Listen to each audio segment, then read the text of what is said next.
안녕하세요. 결혼 전문가 김경애 원장입니다.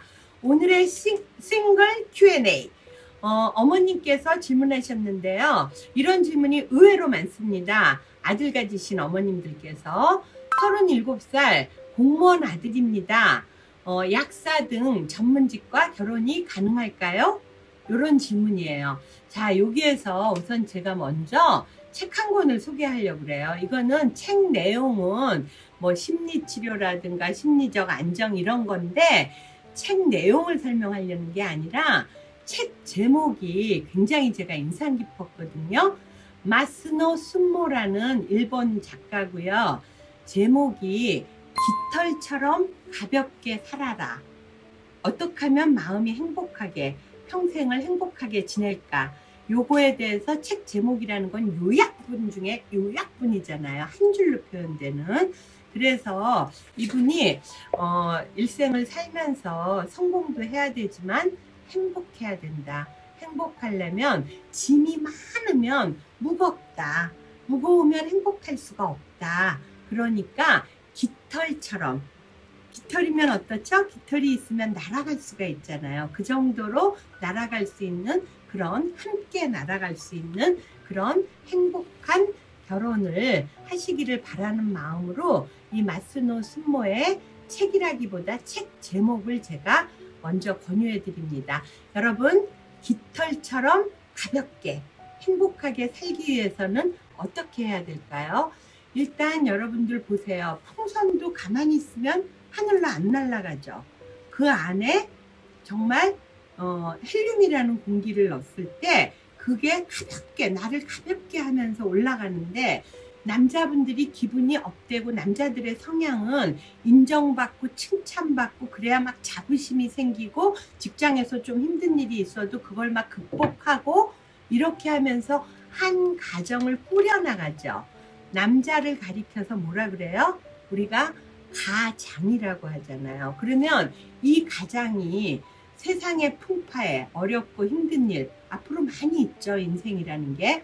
거기에서 깃털처럼 가볍게 정말 여우 같은 내 아내와 토끼 같은 내 자식들을 다 데리고도 그저 나무꾼과 선녀에서도 애가 셋이면 하늘로 못 올라간다는데 애가 둘이든 셋이든 아내까지 같이 깃털처럼 가볍게 행복하게 날아오르려면 어떻게 해야 될까요? 무거운 짐이 없어야 돼요. 그런데 결혼 자체를 어머님들의 마음은 이해해요.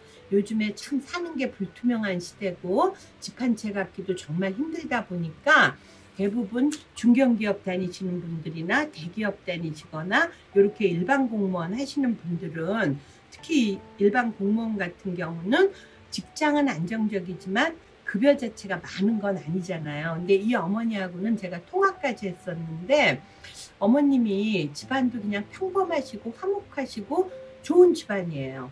그러면 평범한 집안에서 잘 자라줘서 공무원 시험 되기까지 얼마나 힘들었겠습니까? 그러면 아들은 나름대로 야, 나 공무원 시험 그 많은 경쟁률을 뚫고 합격했어. 이제는 결혼해 볼까? 근데 이분이 왜 37이 됐을까요? 그 이유는 딴 거 아니거든요. 어머님께서 너무 아들보다 위로 바라시는 거예요. 예를 들면 며느리는 하나 아래로 보고 사위는 하나 위로 보라는 그 대대로 내려오는 그 뭐 속설 같은 말이 왜 그렇겠습니까? 삼각형이요. 까꾸로 서 있으면요 넘어져요. 아들이 한 집안의 가장인데 삼각형의 정점에 그래도 가장이 있으면서 머리 헤드가처럼 그러면서 내 가정을 같이 손붙잡고 가거나 아니면 남자분이 끌고 가줘야 되잖아요. 그런데 이게 여자분이 더 훨씬 더 승해. 그러면 어떻죠? 삼각형이 역삼각형이 되죠. 깨까닥 넘어질 수밖에 없죠. 남자가 무엇을 해도 여자분으로부터 우리 남편 최고야. 오빠가 어떻게 저렇게 잘할까? 역시 오빠밖에 없어. 이런 칭찬과 인정을 얼마나 받을 수 있을까요? 객관적인 잣대로 볼 때. 옛날부터 약사분들이 샷다맨들하고 결혼 많이 한다 그랬죠. 왜? 여성분의 그 그 약사라는 철밥통 같은 직업 때문에 남자분들 아내감으로 또 어른들이 며느리감으로 택하다 보니까 남자가 집에서 맨날 룰루랄라 무직으로 노는 게 아니에요. 샤따맨이라는 건 여성보다 남성이 능력이 좀 아래인 경우인 거예요. 그러다 보니까 그야말로 약국하는 거에 대해서도 잘 되게 샷담은 오르락내리락 해준다는 거죠. 자, 우리가 결혼할 때요, 며느리감을 볼 때는요, 엄마를 해주려는 게 아니거든요. 부모를 해주려는 게 아니거든요. 나의 사랑하는 아들이 행복하게 결혼 생활을 성공적으로 이끌어갈 수 있는, 아들과 손 붙잡고 갈 수 있는 며느리감을 희망하시는 거거든요. 그러기 때문에 그럴 때는요, 남편을 이렇게 아래로 내려다볼 그런 여성하고 하시면요, 아들이 살면서 결혼할 때 잠깐 약사니까 좋고 임용한 교사니까 좋은 거죠. 아들이 그렇다고 외모 안 보겠어요? 그러면 아들 눈에 들어야 되는데 키도 크고 뭐 외모도 괜찮고 그런데 철밥통이다. 그리고 나보다 또는 위다. 이럴 경우는요, 솔직한 얘기로 저는 남자분들이 살기가 너무 힘들다고 생각해요. 그래서 우리가 교육학을 뭐 다들 아시겠지만 기본적으로 가정을 꾸릴 때는요, 지금 남녀가 맞벌이 하죠. 근데 제 얘기는 손 붙잡고, 그러나 주도적인 키를 쥐고 있는 사람은 남편인 거지. 남편이 맨날 뭐 이거 뭐 사야 되는데 돈 어떻게 하지? 집 옮겨가고 싶은데 여보 이거 어떻게 하지? 이렇게 끌려가는 인생이 되면 그거는 여성분 자체도 불행하지만 남성분 자체도 불행하고요. 자녀들도 그런 엮이는 가정에서 살면 좋지 않습니다. 그러하기 때문에 여러분들이 아주 특별한 경우 있죠. 예를 들면 뭐 약사거나 임용교사거나 공기업을 다닌다거나 의사이거나 여자분이 직업이 아주 좋아. 그런데 나이가 많이 들고 그럴 때는요, 아니면 키가 작거나, 그래서 정말 누가 봐도 결혼하는데 아주 힘들 것 같은 분들은 또 좀 낮춰서 봐야 돼요. 예를 들면 키가 152cm고요. 굉장히 왜소한 여성이었어요. 손도 자그마하더라고요. 근데 약사분이었거든요. 근데 그분이 와서 하는 얘기가, 저도 학교도 좋아요. 약대가 아주 좋은데 약대인데 저도 조건 좋은 분들 많이 만났어요. 집안도 좋거든요. 근데 제가 이제는 나이도 많이 들었고, 그리고 제가 키가 너무 작고 또 많이 왜소하잖아요. 그래서 저는 이제 결혼하고 싶고요.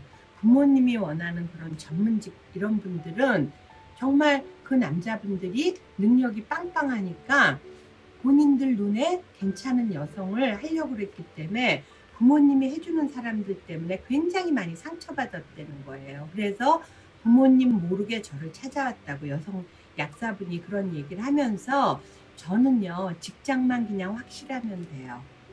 왜냐하면 저도 약사기 때문에 평생 직업을 갖고 있을 거거든요.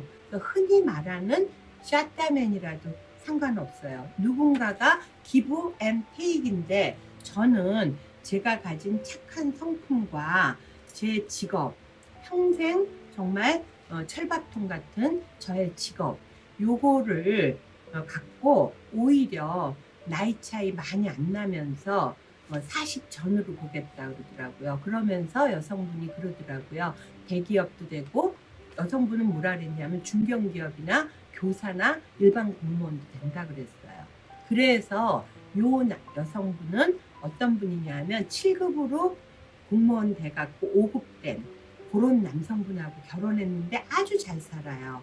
자, 따라서 무리하게 너무나 이렇게 아들을 힘들게 하거나 또 딸을 힘들게 하는 거, 이런 거보다는 물이 위에서 아래로 흐르는 것 같이, 그 다음에 우리 운동회에서 두 다리를 묶고 같이 뛰는 것처럼 요게 바로 결혼이잖아요. 그래서 같이 뛰어가는데 한 사람이 딱 못 가면 계속 앞에 사람이 아무리 잘 가려고 해도 넘어지지 않습니까? 그래서 저는 둘이 하모니를 이룰 수 있는, 그죠? 무언가 기브 앤 테이크 면에서 하모니를 이룰 수 있는 그런 남녀의 결합이 가장 좋다고 생각합니다.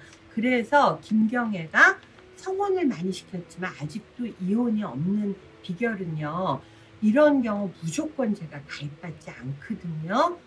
충분히 2시간 이상을 제가 설명을 드려요. 그래서 매칭만 가능한 게 아니라 결혼이 가능하고 결혼 이후에도 행복한 삶을 살 수 있는 그런 매칭을 제가 했기 때문에 아직은 이혼 소리가 안 들리는 것 같습니다. 자, 여러분들 이제 아름답게 하모니를 이루면서 정말 건강하고 행복한 가정을 꾸미기를 희망하시는 분들은 제게 연락 주세요. 이상 김경애 원장이었습니다.